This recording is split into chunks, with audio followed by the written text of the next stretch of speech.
Morning. I tried to sleep, but the cats wouldn't let me. What a night. Good God. We'll give it a minute for a couple of other people to show up. And then we'll get into it. I'll handle any questions or anything between sections, maybe. And then at the end, and we'll just kind of freeform it and see how things go after that. But I've got some topics and stuff relating to the election I want to talk about.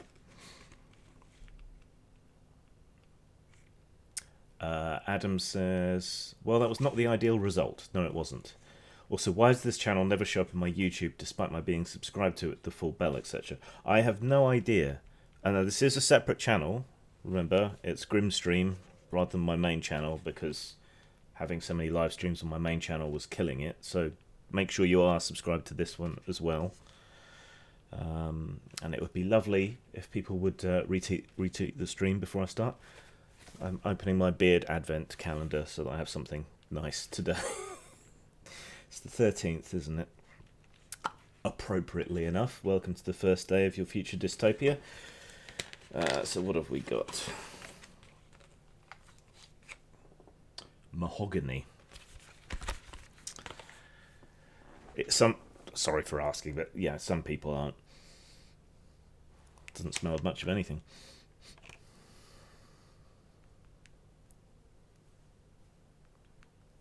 Yay for beard treats.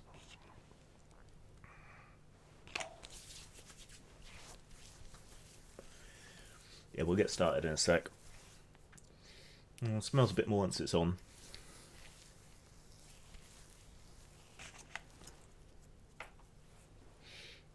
Still doesn't smell much though.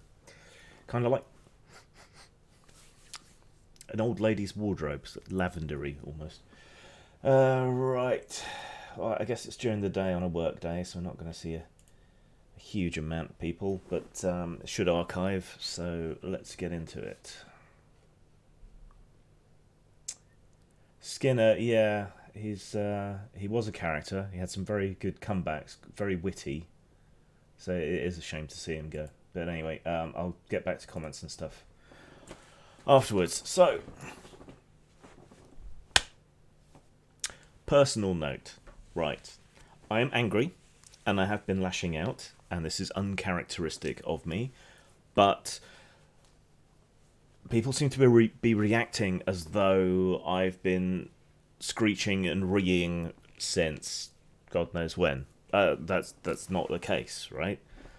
You follow the channel, you know I try to be reasonable, I try to talk to people, and try to understand the opposing point of view. and I have tried to extend as much leeway as I possibly could to people who disagreed with me, tried to understand where they're coming from. I have endlessly explained basic political concepts, basic civics, basic political ideology. I've shown people endless amounts of evidence and statistics, and none of it has made any difference. So if I am now, after 5+ years of doing this, reeing and screeching and saying that people are stupid or racist, I think that counts as a qualified opinion. It's not like I was just doing it out of the blue, right? It's not like I leapt to that conclusion immediately. It's the point we've ended up at.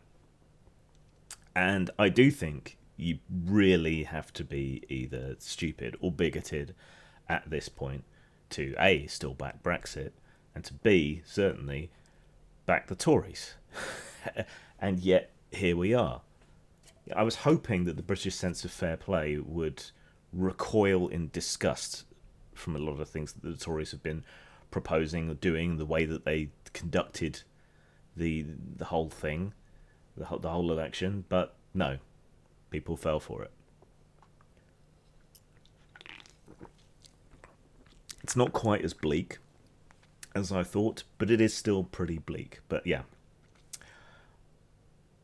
I think you have to be stupid or bigoted or something along those lines. I don't quite know what the right word would be. Prejudiced. You have to be one of those things at this point to still support what's going on, to support the Tories, to support Brexit, because everything has been exposed. They've been exposed as liars, they've been exposed as cheats, they've been exposed as breaking the law, and horrendous things happened during the whole campaign, and none of it seems to have made a blind bit of difference. So what's left? Again, that's where I'm at. Once you cut through everything else, and I've listened to people's complaints, I've heard them talk about wage depression. 1% over 8 years is not really something that you should be worried about when it comes to wage depression, and how much value do we get out of particularly EU immigrants in terms of paying into tax and keeping our services and so on running. 1% wage depression over 8 years suddenly doesn't seem so bad. In fact, it doesn't seem bad at all. You probably barely noticed. But that's the story, right? It's the story that people tell themselves. And I think that is the story of this election, that the left and the progressive voices lost control of the story, or didn't even attempt to make the story. And the whole thing is also marked by a distinct lack of leadership. Populism is everywhere. Windsocking is everywhere. Wherever the public seems to want to go, that's where they go. There's no leadership. There's no attempt to explain. There's no attempt to win over, just to pander. And the Tories have done that better than anybody else. So, personal note, then, to reiterate, you have to be stupid or a bigot to back the Tories or Brexit at this point. Every other reason is gone. You have left me with nothing else. So, would you rather I hated or pitied you at this point, really? But this isn't... I didn't immediately jump to this conclusion. I have given people every possible chance. So if you're going to react to me as if I've been doing this all the time, I am going to tell you to fuck off. Because my attempt to listen to and to understand the other side and to counter some of the worst excesses on the pseudo-left have cost me a great deal personally and professionally. So I don't think anyone can say that I haven't made the effort. So this isn't prejudice, this is post-judice, if there is such a thing. So, the result.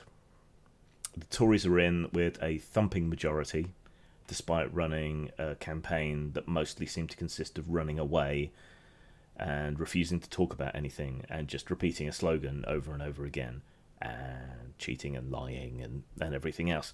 There was that study towards the end of the campaign. 88% of political adverts by the Conservatives So the actual official campaign advertisements and publicity and so on, 88% was outright lies or at least misleading. They weren't the only ones. I don't think they found any Labour ones. They had to really stretch to find anything from Labour. The Lib Dems played a little bit dirty as well, but far and away it is the Conservatives who played dirty in this election, and more on that in a bit, I guess. But the result of all of that has been that we now have this big thumping Conservative majority, the biggest since Thatcher's big win, I think. And there are comparisons to be made between Boris Johnson's victory and Thatcher's victory, but there is also one important fundamental difference. For all her many faults and the horrors that she unleashed upon the country, Thatcher sold the working class on aspiration. It was a positive message. It was nonsense. We're still recovering, or well, failing to recover from the damage that she did to our social infrastructure. But at least it was a positive message. It was, we can, you can better yourself. We can turn our economy into one of those striving American economies. Of course, it's a lie in the States as well. The whole American dream thing is bullshit. But at least it's a positive idea. Whereas Boris Johnson and the Brexit Party, the populist right in this country that has now seized control of the Conservative Party utterly, their message is negative. That it's all Europe's fault, that it's all immigrants' fault. That's not a good way to go about things. It's not aspirational. You've seen Boris try to spin that into something more aspirational. The lion will be unleashed, sort of nonsense. It's as much a lie now as it was then, but the main thrust of their whole campaign is fundamentally negative. So while the comparisons are compelling statistically and numerically, I don't think, in terms of the politics, that there's such a big comparison to be made. Thatcher was also shit, but she was a leader. Boris is not a leader. He's a follower. He's a windsock. He's a populist windsock. So that's the other big fundamental difference that I think we have. Though he's trying to act like a leader, I think the wheels are going to fall off that fairly rapidly. Okay, so let's get into the results a bit more, and also talk about the peculiarities of the British electoral system. So the Conservatives got 43.6% of the vote. Labour got 32.2%, Lib Dems got 11.5%, SNP got 3.9%, Greens got 2.7%, Brexit Party got 2%, and then the others are all too small to really worry about, though regional parties like Plaid Cymru did okay as far as I can remember. What did that turn out in terms of seat percentages, though? So the Conservatives got 364 seats, which is 56% of the seats. Labour got 203 seats, which is 31% of the seats. Lib Dems got 11 seats, which is 2%. SNP got 48 seats, despite only having 4% of the vote. That's because they're highly localised. Green Party got 1 seat, which is less than 1% of the seats. And Brexit Party got nothing. It's worth comparing that to how the seats would have worked out under proportional representation to kind of show that what we have as a government does not reflect the people at all. So, a couple of caveats here. In a proportional representation system, people would be much freer to vote for who they wanted rather than voting tactically or only for what was on offer in their local area, right? So, under a proportional representation system, a lot of people, I think it's about a third, it's somewhere between a fifth and a third of people wouldn't vote the way that they normally vote under our system. Plenty still would, but there's a huge chunk of people that would vote differently if they were free to vote in any way that they wanted. So, transferring this vote share into proportional representation doesn't really reflect the reality, but it does underline the problem with the first past the post system. So under PR, if it was these percentages, the Conservatives would have 283 seats. They would still be the single biggest party, right? Labour would have 209, which is up slightly. The Conservative one would have been down quite a lot. The Lib Dems would have 75 seats instead of 11. The SNP would have 25 seats instead of 48. Unusually, that's a small party that would do worse under PR. The Green Party would have 18 seats instead of 1. And the Brexit Party would have 13 seats instead of none. I'm getting the stats from the BBC, Daniel. And then I did the maths before I came on. There's 1 seat still to declare, I think. But so these stats all were missing that out, but I don't think it's going to make that much difference to the overall percentages. So if we were under a proportional representation system, and if these voting percentages held, which they probably wouldn't, what would Parliament look like? Well, we would probably have some sort of coalition government, probably Labour and the Lib Dems, supported here and there by the SNP and the Greens. And the opposition would be some sort of alliance between the Brexit Party and the Conservatives. That's probably what we'd see. That would be far more reflective of the way that people voted. But we have what we have. Another statistic that I found interesting and worth noting is if we look at Leave and Remain. So if we consider the Brexit Party to be the hard Brexit party, so they're in favour of Leave. If we look at the Conservatives as a slightly softer version of Leave than them, and we combine those together. And then the other way, if we combine the more sort of soft Remain, I think would be the position you could describe Labour as, and the harder Remain parties like the Lib Dems, the SNP, the Greens, and so on. The overall percentage of votes as they were cast is 50.3% in favour of Remain and 45.6% in favour of Leave. Now, I've left out minor parties and so on with slightly more nuanced positions, but even if you factor them in, it's not going to change that much. So that means that the majority of people voted for Remain parties, and a minority of people voted for Leave parties. And again, yet, we've got the Conservatives with a thumping majority, and they will be seeking a reasonably hard Brexit. It's just not as hard as the Brexit Party would have wanted. It's not really democratic, is it? No, not really particularly representative of the will of the people, as people like to say. Neither in terms of the makeup of Parliament, nor in terms of what's going to happen with regards to Brexit. So something similar happened in the US in their presidential race. As you may remember, Hillary won the popular vote, but lost the Electoral College, which isn't very democratic and isn't very representative. I understand the reasoning behind local representation and bias in other areas, but there's no reason why the presidential race shouldn't be a straight popular vote. Similarly here, this is the system we're under, but it is results like this that demonstrate exactly why there needs to be democratic change, political change, constitutional change in this country. But it's also at times like this that it becomes much less likely, because whatever party happens to be in power has that overwhelming majority because of the system that exists now.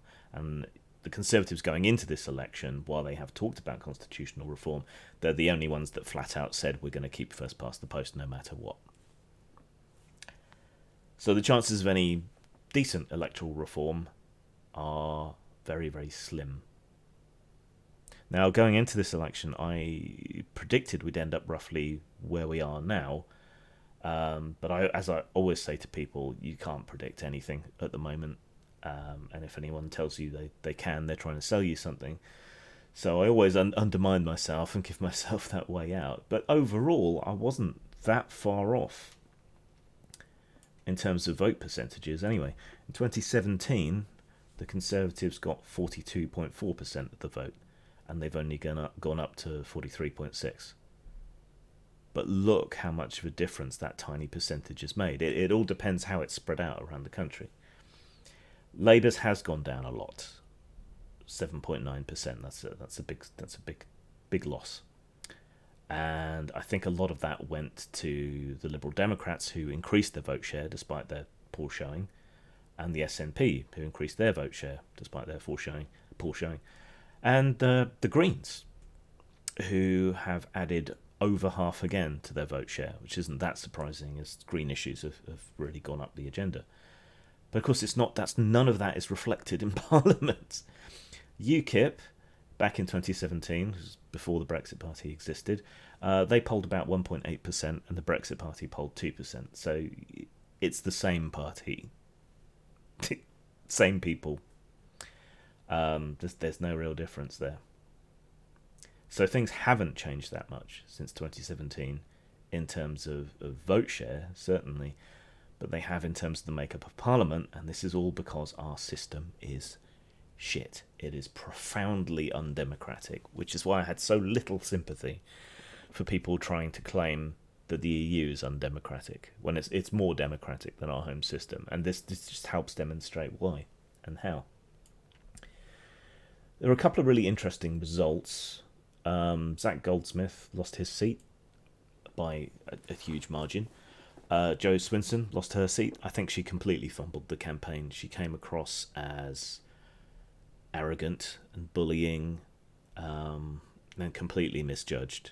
And I think they went too far by saying they would just overturn the result. They should have stuck with backing a second referendum, I think. But there you go. So the trends overall, I mean, like I said, there's this comparison to Thatcher, and Thatcher did appeal to the working class, albeit she was bullshitting, but at least it was aspirational.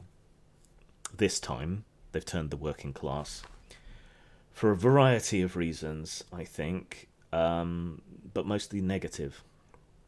Now, it is... The Corbynites are blaming Brexit. It is Brexit. Far and away the most profound factor in this was Brexit. Corbyn's unpopularity is another secondary factor. But you look at where they lost, the places that changed, these are working class, Leave communities who seem to be entirely fixated on that single issue and the lies that Boris has sold them. So that's the problem.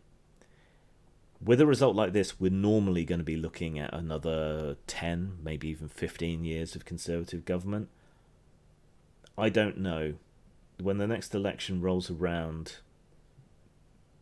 Brexit won't be gone because the negotiations and so on are going to take forever, and the impact to the economy will have happened, and a lot of the people who are activated and politically engaged by Brexit will probably go back to being politically disengaged by that point. And I think they'll regret it. I think they'll regret voting Tory. And I don't expect the Tory party is going to suddenly decide to invest a lot of money in these northern communities that switched to them for this election. But that's where it happened. That's where the problem was. People sold a lie on Brexit. They bought in to the lie. They refused to pay any attention to evidence, and the same thing happened during the campaign. Police run into this all the time. When you get some poor old sod who has been conned, often the biggest obstacle in getting justice is the person who's been conned, because they don't want to believe it. And that's part of the problem we've seen here. There's the poison dripping from the tabloids. The BBC has been neutered. It's bent the knee to the Conservative Party because their funding is being threatened and their charter's being threatened. Channel 4 actually stood up to the government, and Boris directly threatened them with examining what their public money input. There's nobody watching. There's nobody watching. there's nobody to hold them in check. There's nobody to hold them to account. And even when they do, when something is so egregious that they can't help but do it, it seems to make no difference. Facts make no difference. Like the story with the kid on the floor in the hospital, right? In any sane universe, that would have sunk the Tories' campaign. But all we got was a couple of days of lies, which was enough to provide enough cover that people dismissed it. Oh, it's activists making it up. It didn't happen, even though the hospital said it was. The local paper had done its due diligence, all the rest of it. So long as the lie was there, it gave people an out from having to face up to what they were doing. And so things carried on. Things continued, and it didn't hit them. They just got to tell their lies often enough, hard enough, for long enough to get past these crisis points. It's a dirty, dirty fucking campaign. We talked about the lies in just the official stuff. I must have reported 50 Facebook adverts if I reported one for being misleading or scams. There were various adverts popping up in my feed that claimed to be from activist groups or charities or something, but if you went back and traced it back, they went back to a Tory donor or a former reasonably high up person in the Conservative Party. Misquotes, cherry picking quotes. It was just a morass of misinformation and disinformation, mostly from the Conservatives. 88% of just the official stuff. I'm sure it's much higher in the unofficial stuff. Boris spent the whole campaign avoiding interviews, refusing to comment, hiding photos in his pocket, and none of it made the blindest bit of difference. It's not about policy. It's he's a funny man with silly hair, like Trump, and he's gonna get this thing done. I don't understand what this thing is, and even though just voting for it has completely wrecked and split the country, I still want it. I don't know what it means. I don't know what I'm going to get from it. Probably nothing, but I still want it anyway. And it's worth sacrificing the economy and opportunity and access to travel, and it's worth sacrificing the NHS and our democracy and everything else, and the union. Yeah, we can break up the union, we can lose Northern Ireland, we can lose Scotland. Who cares? As long as I get this Brexit, whatever it is. It's insane. It's utterly insane. It's a horrible way to get some consolation, but I take some consolation from the fact that the people that voted for this are going to get fucked by it the hardest. And the big problem here is it worked. Right? So this is going to be the character of our politics moving forward, and the opposition parties have to decide, are we going to sink to that level and fight using the same tactics, or are we going to try and rise above and appeal to people's better natures? And that is a much harder thing to do, to appeal to anyone's better natures. Why Aaron Banks was on the BBC electoral coverage last night, I don't know. If anything was going to push me to assassination or terrorism, it would be his smug toady face, knowing that he got away with all the illegal activity during the referendum, doubtless some illegal activity during this election. But the trouble is, the adverts and things you can't prosecute anyone over. It's all perfectly legal to lie and so on in political advertising.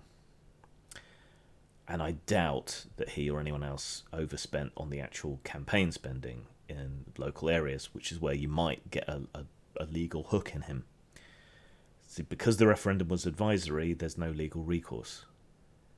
In an election there is, but I think they're smart enough not to have done things that way, in a way to expose themselves, especially after they were exposed during the referendum. But that doesn't mean they didn't spend money, and it doesn't mean that they didn't pervert the result. So what do we do? Do we sink to their level and decide that the ends justifies the means and become no better? Or do we try to find a moral high ground? And how do you get ideas across to people? Facts don't matter, not persuasive. Not going to win anyone over with facts. I've tried for years. Can't appeal to people's empathy. They don't seem to have any. If you vote this way, thousands more people are going to die from austerity and universal credit. Surely that should prick someone's conscience. But it doesn't. No, Brexit. If a few thousand people die, who gives a fuck? And that is the stark reality of it. People will pretend that it's hyperbole. But one study estimated 130,000 people have died because of austerity. And it's hundreds just from universal credit alone, causing people to lose their money, lose their income, end up homeless, or kill themselves due to the complete uncertainty. And that's going to roll on. And Ian Duncan Smith kept his seat. So what happens now? Well, Scotland has turned pretty much completely SNP. And it just shows a massive divide between Scotland and England. So there's going to be an inevitable clash between Scotland and England. Scotland's going to want another independence referendum. It might well pass this time if they get one. Boris isn't in a position where he has to give them one. They might run one anyway, in a similar way to what happened in, was it Catalan in Spain, with their independence referendum that wasn't sanctioned? And then what? I think we might live to see Scottish terrorism in our lifetime. Probably going to see a reignition. Well, we already have seen a reignition of terrorism in Northern Ireland. So that's not going to go well. Wales, it's not so contentious in Wales. What's interesting in England is that we have this very broad, progressive outlook, not just the lunatic pseudo-left, but a genuinely broad, progressive outlook within the cities, and weirdly within the south, which is traditionally more of a conservative area. And there's a lot of conservatives across the south that are more One Nation Tories. How much are they going to be willing to put up with what Boris is going to be doing? That remains to be seen. And it is the working class north that has turned Tory. And I don't think we're going to see a lot of sympathy for the working class north, the former industrial towns and so on, when the Tories start fucking them from the south. So I think where we used to have one sort of divide between the north and the south, I think we're now going to see more of a divide between metropolitan areas and former industrial areas. It's like the classes have inverted. Some of that is Labour's fault. I think the Labour Party of late has combined the worst aspects of old Labour and the new pseudo-left. That certainly hasn't helped.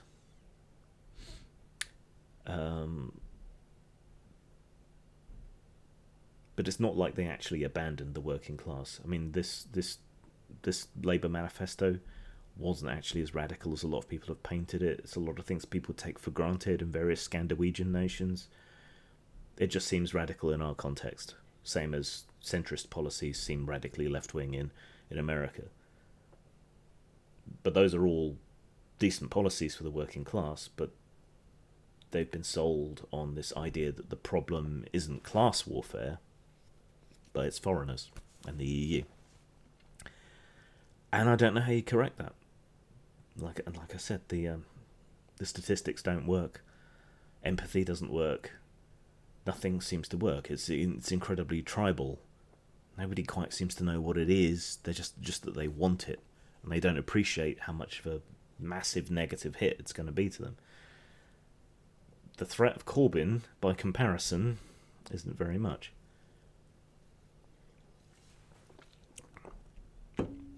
So there's going to be a lot of conflict, I think. And universal credit is going to continue to roll out, which means a lot of the poorest and most vulnerable people in society, myself included, are likely to end up getting fucked and having the money that we rely on to help support ourselves, even if we're striving and struggling to work as much as we can, We're going to see that shrink or be denied, and a lot more checks, a lot more hostile environment. I think EU nationals in this country are going to have a hard time. I think any immigrants in this country are going to have a hard time. Of course, ironically, because we're still going to need nurses and care staff and so on, we're going to see less nice white European immigrants and a lot more black and Muslim immigrants, which I'm sure will be a shock to a lot of the people who voted for the Conservatives or the Brexit Party or for Brexit.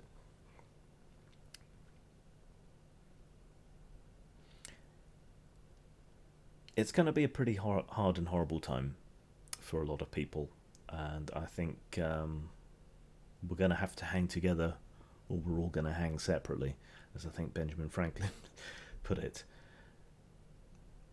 I mean, I've spent the period running up to Christmas raising money for a friend's wheelchair. Now, I don't think it should be the role of private charity, let alone me, to raise money for that sort of thing. That should be something that you should get on the NHS, and it should be a priority if someone is disabled that they get the wheelchair that they need. But we've had to run a GoFundMe, and that is the shape of the future as the NHS continues to be piecemeal sold off. And like I said earlier, we're still dealing with the fallout of Thatcher's majority and the damage that she did to the social fabric of the UK. Boris will probably be worse. And I don't know if there's going to be the political will to reverse it. I think there's going to be a massive Labour civil war, which may not even be sorted out by the time that there's another election. And there needs to be a fundamental shift in tack from the opposition parties.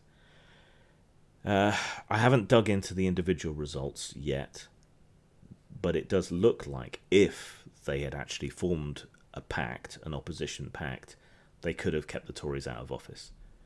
But Labour was too arrogant, wouldn't stand down. Lib Dems were too arrogant, wouldn't stand down. Those two parties spent an awful lot of time attacking each other, and the minor parties didn't have enough clout to make a difference anyway.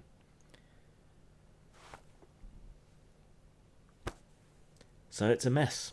It's not like people don't know that our political system doesn't work, but they're unwilling to do what's necessary to compensate for it. That's always the story on the left. Infighting.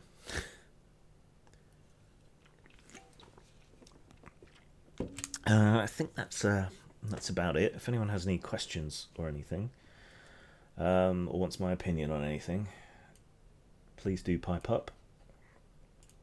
Let me just call up your window there so I can see what you're saying more clearly. We talked about Dennis Skinner. Lysander says, I moved to China in February 2016. 5 months later, the referendum happened. It's been a trip observing this whole thing from the other side of the world whilst punting the odd Lib Dem vote. Yeah. Part of the thing that makes this so hard for me, I think, is the lunatics have locked us in here with them. Right? I would leave at this point. I would leave the UK. I would go and live somewhere else. Denmark or Sweden or Finland or somewhere. But they're not going to want a mentally ill writer with an irregular income. And while I could have done that as a member of the EU, now I can't. I think this is something that people don't understand. They think it's only the rich and the middle class that went off on their jollies around Europe. Well, they're still going to be able to do so because they're still going to be relatively wealthy and so on. So it's never going to affect them or hurt them in any way, either way. The people who've been denied the opportunity to live, love and work across Europe is not the wealthy. They'll be fine. It's the working class who voted for it. Maybe we should have done reruns of Auf Wiedersehen Pet or something to get people to understand. Yeah, it's not one way. There were opportunities there for the taking. But they didn't take them. Lysander says, I'm leaving Beijing next summer, but I reckon I'll remain in Asia for at least 5 years. I'll come back once Johnson is out of number 10. You might be waiting 10 or 15 years, I'm afraid. Nothing is typical still. And like I said, I don't know that the voters who've been engaged by Brexit are going to stay engaged by British politics. The economy is going to take a roughly 2% hit, I think, in the immediate future, which will be basically about as bad a hit as the Great Recession. The Tories are on about ending austerity, but there's a lot of ground to catch up to where we would have been if 2008 hadn't happened. And it seems to me to be rather unlikely that they'll make enough of a difference. It's just like, right, we're going to kick you slightly less hard from now on, rather than actually making any positive difference. So we'll see how that goes. But yeah, I would stay away if you can. I would.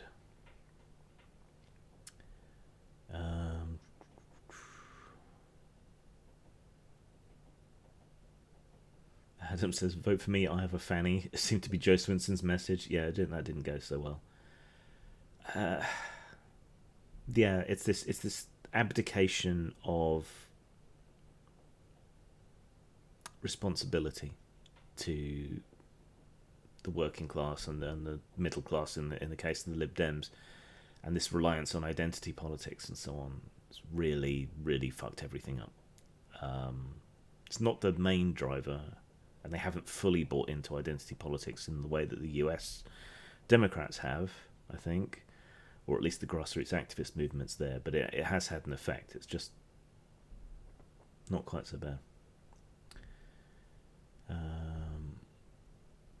Adam says, oh bloody hell, I'm going to be shafted from ESA onto UC, have to run the gauntlet of medical assessments by people not working in my interest again. Great. Yeah, same here. We don't have UC here yet, but it will be rolled out here, I'm sure, and that means less money. It means over a month delay, generally speaking, and it means more unqualified people assessing me. Now, I took 10 years before I even applied for help due to the hostile environment, and then it took me over a year of assessments and appeals and finally a tribunal before I got my money under the existing system. Universal credit is worse. I think a lot of people are going to be hurting. We need to find some way, locally or tribally, to back each other up, I think. Almost like a cripples union or something, something where we can collectivize to help people out who are being left behind. It's worth some more thought, I think. It's almost like a parallel society, but I don't think enough people would go for it, but it's worth thinking about. Adam also says, with Lord Voldemort, DC, Dominic Cummings in this case, not David Cameron, involved in the campaign, it was always going to be lies and manipulation. Yeah, I thought it wouldn't work. I thought we were better than that, especially after the Brexit campaign. I thought people would have learned their lesson. I was wrong. Daniel says, I feel you, Lysander. I left because I could see the UK was not getting better, and I hoped someday I could return, but I feel like I never can. Yeah, you were lucky you got out in time. Lysander says, I'm treating the UK like a billionaire treats the Cayman Islands. It's somewhere to hold some foreign currency. Yeah, I suppose that's true. I mean, if you are an immigrant to this country and you do want to stay, I would say get your citizenship as soon as you can, even though that's an expensive and off-putting process. And if you can afford even the most basic of private medical cover, or your workplace offers that, I would get that, because that's going to be under risk. And anything you can do to kind of future-proof and bring down your bills and stuff while you might have a bit of spare capital is probably worth doing as well. Sort of localizing energy production with windmills and solar panels. Maybe starting to grow some veg or something, anything like that to make yourself a bit more self-supportive, I think is worth doing, because things are going to get really tough for a variety of reasons.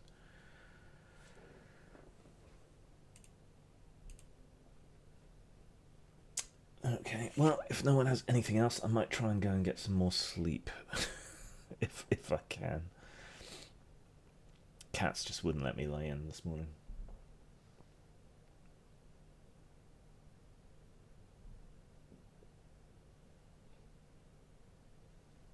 So, last chance. I know there's a delay between me speaking and you typing things and that appearing, so I'll give you a couple of minutes.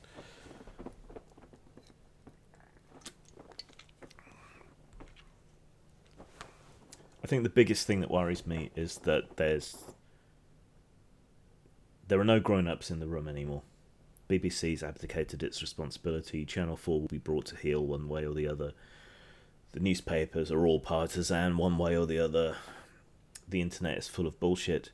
People don't have the time or the intellectual capacity to fact-check everything. The intellectual strand of the working class tradition is gone. We have a massively anti-intellectual, anti-expert, anti-elite attitude on all sides. It's a horrible thing.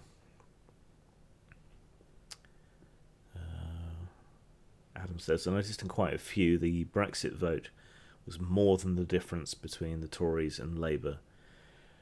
A lot of places, do you mean the Brexit Party vote? Or the Brexit vote? Don't know. I didn't have those stats, but if the opposition parties had managed to work out pacts, I think we would be looking at a very different thing today. And I'm slightly heartened by the fact that even added together, the Tories and the Brexit Party, all of their voters isn't a majority, even if they have a thumping majority in Parliament. So that means slightly over half of the people out there are still decent human beings. Yeah, okay, so yeah, but there were a lot of places where the Lib Dems, if they'd stood down, Labour would have probably won, or the Greens could have had an extra seat if there'd been a pact. But what can you do? Arrogance fucked it all up. The Brexit Party, of all people, stood down for the Conservatives, but we didn't see much of that on the other side. And so here we are.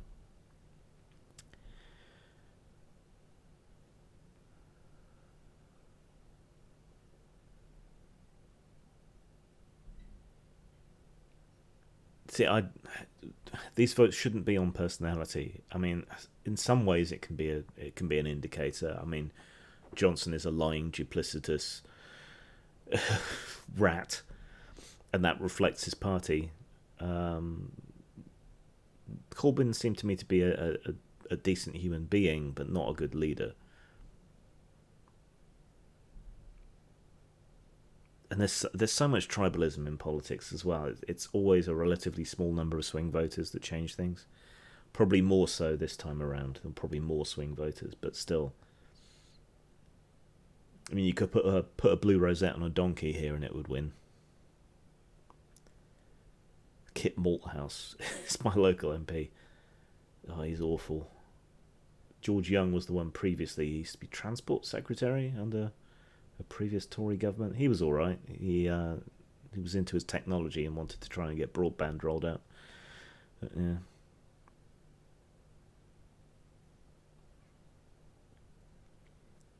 David Laws was the Lib Dem MP who lost to the Conservatives in my constituency, and he torched the goodwill Paddy Ashdown had built up. I miss Paddy. I met him a couple of times. Once I bumped into him on a bridge in London.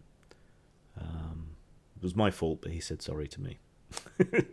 Now he had some genuine authority and leadership, and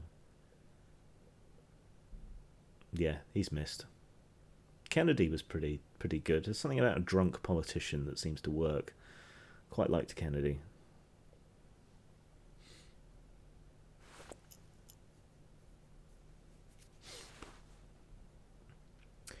But yeah, here we are. The majority didn't vote for the Tories, but they're in power with a massive majority of MPs. Majority voted in favour of Remain parties, and yet we're going into a Brexit. We need electoral reform, but it's not going to happen because the party in power has that majority, and it has that majority because of our electoral system. Hardly anyone seems to remember this, but back in '97, when Labour were running for power, and it wasn't by any means certain they were going to get that landslide victory that they did, they were talking about electoral reform. Of course, then they won with a big majority, and all of that talk disappeared. Now, the Conservative Manifesto has some very worrying ideas about electoral reform. Voter suppression via ID laws, gerrymandering by redrawing the districts, gathering more power into the executive, and probably finding ways to allow the executive to ignore or bypass Parliament. This is all incredibly worrying. So they're going to, and because of the majority that they have, nobody can really stop them. Maybe the courts, but they're on about addressing the balance between Parliament and the courts too. So we're going to get electoral reform, but of exactly the wrong kind, and constitutional reform of exactly the wrong kind. Things are going to get worse, I'm afraid. If I could get out right now, I would. Maybe Scotland will go independent and they'll accept refugees, political exiles. I don't know. Our politics doesn't work, so we need to find something new, and I think we need a new ideology. These 19th century solutions to 21st century problems don't work. We need to consider other ways of doing things. They're almost certainly going to go after the courts. They've said as much in their manifesto. So I guess it depends how much they're going to follow up on their manifesto. Some people seem to think that Boris will back away from these hard right positions and tack back to One Nation Toryism. But considering how many One Nation Tories took early retirement or stood down completely, or I don't think there's space for him to do that.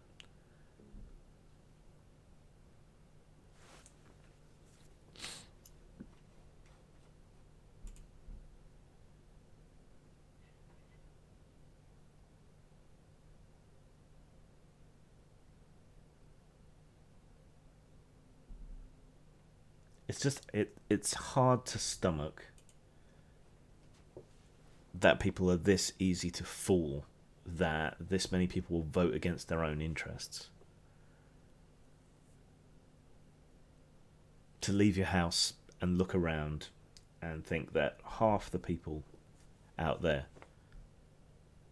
are either stupid or bigots, but they are, because there's nothing left. There is no excuse. Not one thing.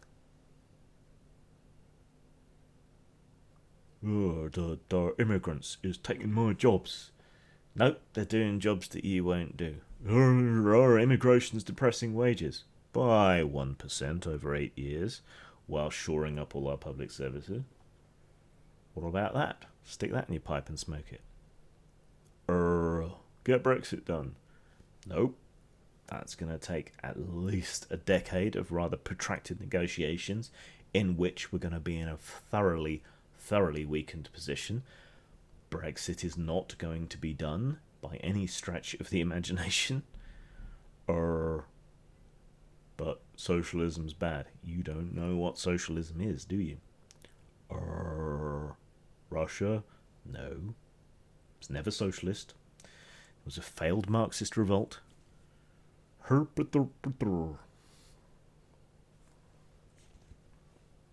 I might pay more tax. Yeah. And so what? If you club together with your friends to get pizza, right, do you get more pizza for the same money or less pizza for the same money? It's called economy of scale, mate.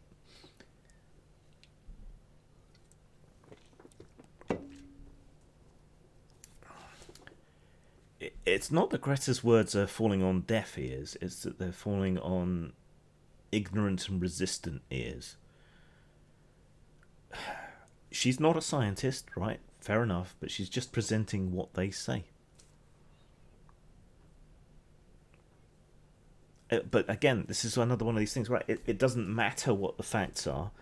It doesn't matter that climate change is already touching off civil wars or wiping out species or taking us past the point of no return when it comes to environmental disaster. None of that seems to matter to anybody. So here is the challenge, right?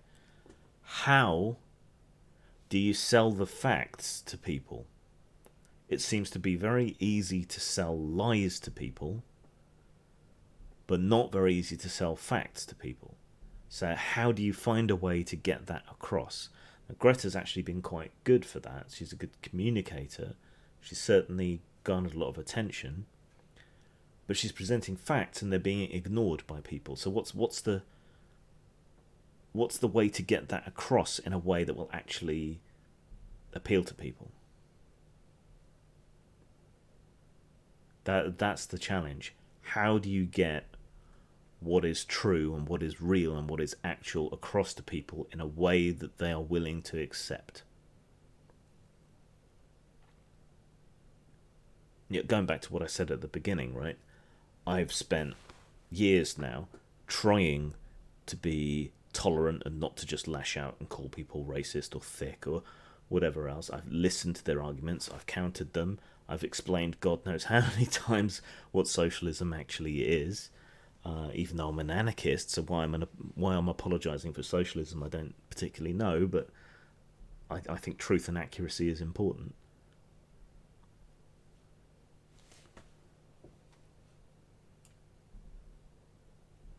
But the facts don't matter. So it doesn't matter that EU immigrants into this country pay in about 1.6 times as much as they take out in terms of taxation contribution to society. Well, I don't like people speaking foreign languages on the underground or in Sheffield Market. Okay, so the point was that supposedly they're taking up all the jobs and the housing and the health service and everything else. And that's not true. They're paying more into it. They're shoring up those services. Right? I've just countered that. If that wasn't your actual objection, why were you telling me that it was? Oh, I can't get any work because the immigrants is doing it. They haven't had a significant effect on wage depression. They're doing jobs that other people won't. You know, they're still using the same materials and everything that you are. Why can't you compete? And why don't you go to somewhere in Europe to do a job where there's demand for your skills? Or yeah, one by one, all these excuses, all these arguments fall away, and all that's left is optimistically that people are stupid, and I'm counting ignorance under stupidity there, or less charitably that they're bigots, which is what it seems to be. If you continue the argument long enough, you drill down eventually after getting through all these facts to, well, I just don't like foreign people.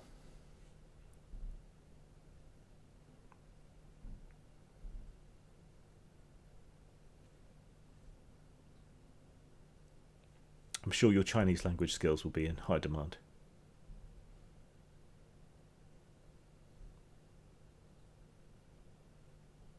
Not sure what the second question's about, DAO, but why don't we like Boris Johnson? He's a liar, he's a racist, an actual racist, he's a sexist, an actual sexist, he's a privileged Bullingdon boy.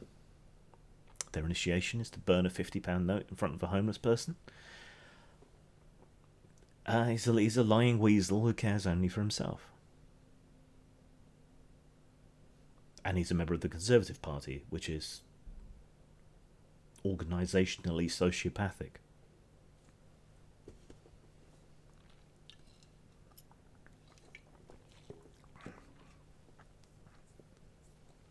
You're talking about job automation.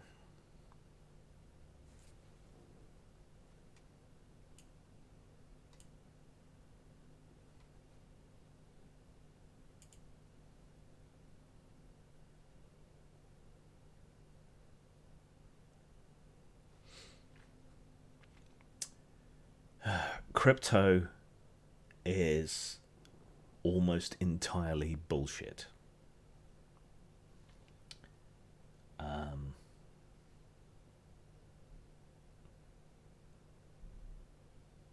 I don't see what any of this has to do with what's going on here.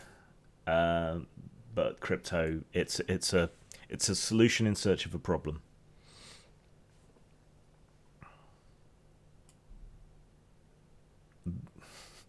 Direct democracy, you mean? Okay, that's mob rule, and you still need someone to organise it all. and to put things forward for voting on.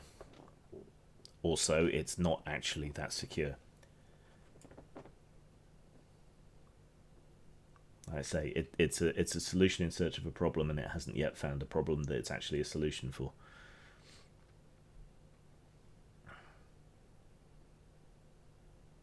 Cryptocurrency, not cryptography. Good God.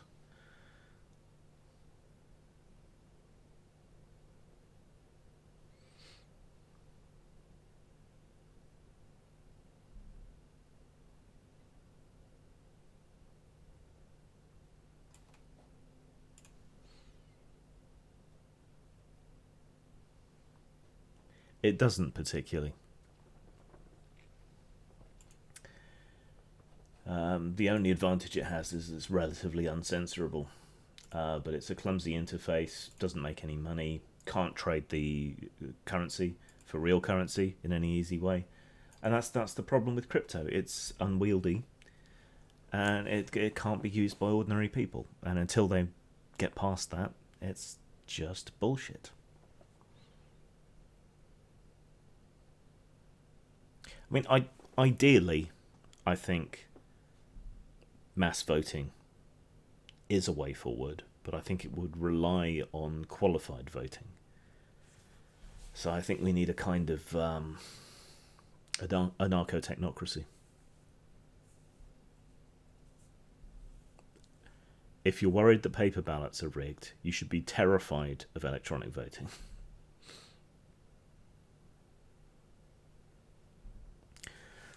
Right, I've had enough. I'm going to try and find something fun to do for the rest of the day. Take my mind off it all. I'll see you all later. Take care, everyone. Muted Zang.